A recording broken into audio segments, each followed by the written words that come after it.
The final week, Tuesday, Wednesday. Among the people at the feast there were certain Greeks who went to Philip of Bethsaida and asked him, "Sir, we would like to see Jesus."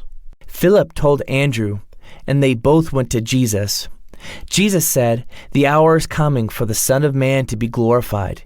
You know that a grain of wheat must be covered with earth and die before it can bear much fruit.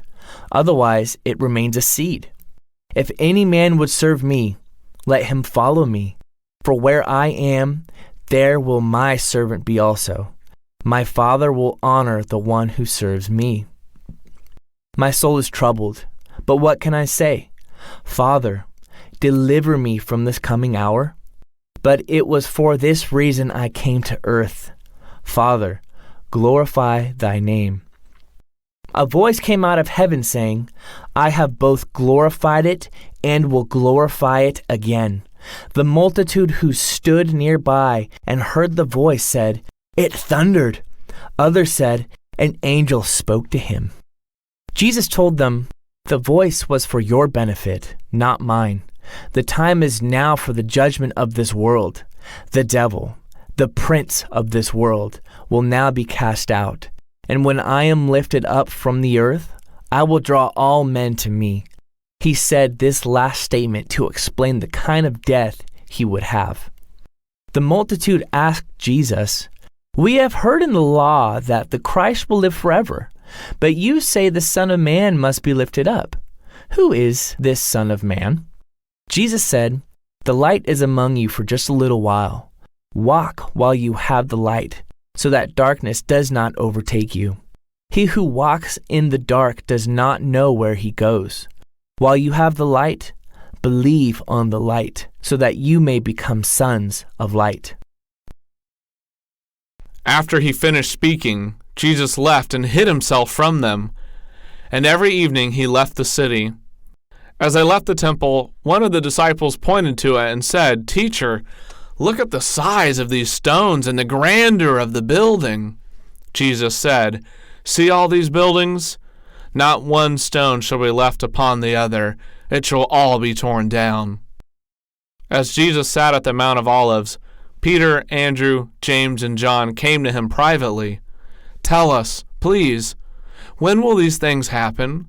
That the temple is torn down? What sign should we look for?" Jesus said, "Make sure no one leads you astray. Many will come in my name claiming to be me. Also, you will hear of wars and rumors of wars. Don't be troubled. Nation will rise against nation, and you will have some earthquakes and famines. Do not be alarmed, for this is the beginning of trials. Instead, take care of yourself, for they will deliver you up to the councils and beat you in the synagogues. You will stand before governors and kings for my sake, as a testimony to them. But the gospel must first be preached to all nations. When they lead you in front of judges and deliver you up, do not be anxious as to what you shall speak, for the words will be given to you by the Holy Spirit. Families will betray each other, condemning anyone who follows me. All men will hate you because of me. He who endures to the end will be saved. In your patience, you will save your souls.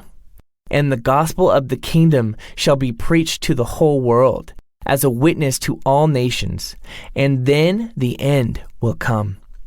As for signs, when you see the abomination of desolation spoken of by the prophet Daniel, standing where it should not be, then those in Judea should flee to the mountains, and whoever is on the housetops must leave right away. He must not go inside to pack. Whoever is in the field should not go back for his cloak. When you see Jerusalem surrounded by armies, you will know its destruction is near. This happened about 37 years later, in 70 AD. Pray that this does not happen during the winter, for the disaster will be terrible. There will never be anything like it from the beginning of creation until now, nor will there ever be such a time afterwards. Take heed, be ready. I have told you what to watch for before it happens. God shortened these days for the sake of his people, Christians. or no people would have survived.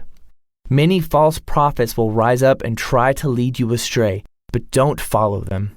So everyone will know when this judgment comes, I have warned you about them.